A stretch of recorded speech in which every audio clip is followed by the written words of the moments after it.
So I've been in the skills for life industry since I was 17, really, as an apprentice, and then full time since I was 26. So when I saw the advert on LinkedIn calling out for people to be part of the campaign, uh, very rarely for me, because I don't really like being in front of the camera, I put in a little video saying who I was and what I did. And then really as a shock got a call back about 3 or 4 weeks later asking me if I could attend a photo shoot in Manchester, which we went over to do. It was great fun, really. But yeah, no, I wanted to be involved because I've been in apprenticeship since I was a kid, and it's been the center of my universe for the last 20 odd years. So absolutely, why not be involved? I mean, you sort of went full circle then, don't you? Like apprenticeship to then training director, and then Yeah. I've worn all the hats along the way. I started my first apprenticeship at 17, hospitality and catering team leader apprenticeship at Ask Restaurants.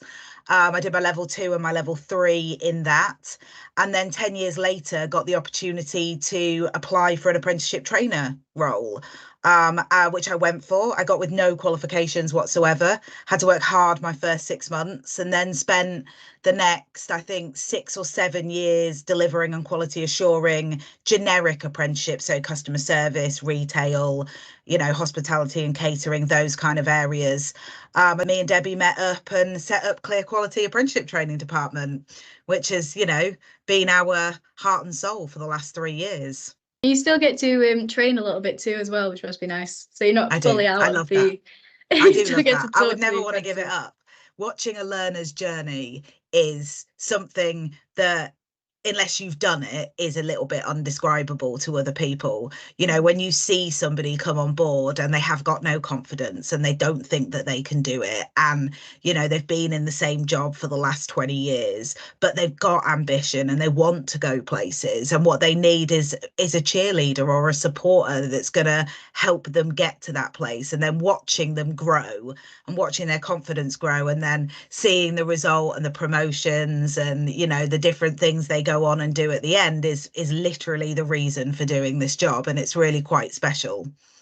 And it'll be nice as well because we're having a little graduation ceremony as well, so we get all the learners into one room, which Yeah. we don't get to do as a remote No, no, we provider. do remote So delivery. Yeah. So seeing them all face to face, I can't wait, because of the graduation ceremony. Quite a few of the guys coming are my very, very first cohort that we did under Clear Quality. So it's going to be really lovely to celebrate with them. And I think, one of the things that apprenticeships doesn't always get is that celebration at the end. When you go to university, you do a good degree, you spend 3 years doing something, you have this big ceremony, or your family and friends come, you get to throw your cap in the air and get your certificate. And in apprenticeships, you do very much the same thing. You work really hard for 2 to 3 years. You do a qualification and a full-time job.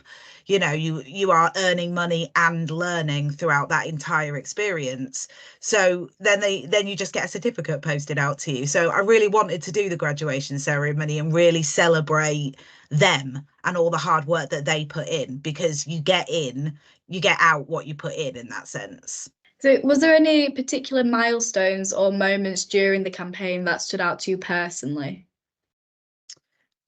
I think being part of the campaign was a real milestone for me.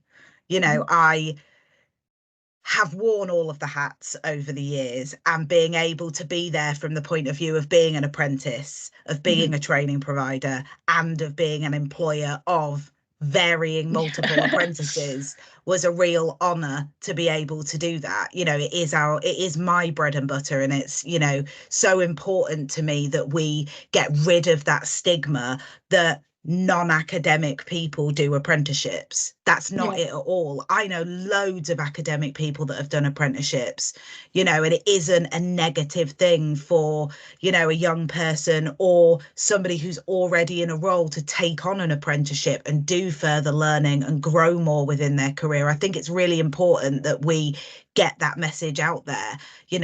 Skills for life. It's not skills for just after you finish school. You Mhm. look at the number of apprentices we have, and they mainly sit between 25 and 60. You know what I Yeah. mean? Most of them are adults bettering their career, you know what I mean, moving on into bigger job roles and taking on more responsibility. And I think that that is such an important message when it comes to the apprenticeship arena. There's such a stigma as well around apprenticeships. Like you said earlier, that it's for non-academic people, or it's for Yeah. certain industries or certain age groups. So the campaign really is a massive push on that, having all the different apprentices, training providers and employers, massive push just to get that message out there.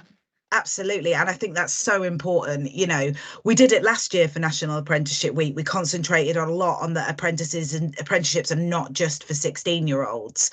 And it's such a message to get out there. You know, when you're looking at an apprenticeship, you don't need to be looking at a new hire. You need to be looking at your current workforce. Who can you promote? Who can you push? Who wants to grow their skills? Who wants to go on that journey with you? Because it shows them that you're invested in them and their future as well.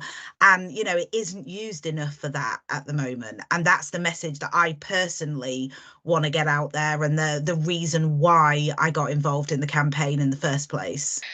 So going back to the campaign, Mm-hmm. when do we get to see it go live? When are we going to see you? Oh, your little I advertisement. keep looking every day. I'm both excited and horrified by the idea of it. So, you know, I do keep looking. Some of the videos have come out. So I've seen that some of the videos from the campaign have come out. There was one of the guys that was on the same shoot location as me. I've seen his video go out. But I haven't seen mine and Jamie's as yet. Jamie was my partner on the photo shoot. Well, we've got a copy of the stills, but I haven't seen them on social media. The minute I see them, you'll know. Yes, they'll be everywhere. I mean, when I went to the launch in London, they had all the banners up everywhere, and I was looking round. I was like, "Is Beth's posters here so I could take a photo for you?"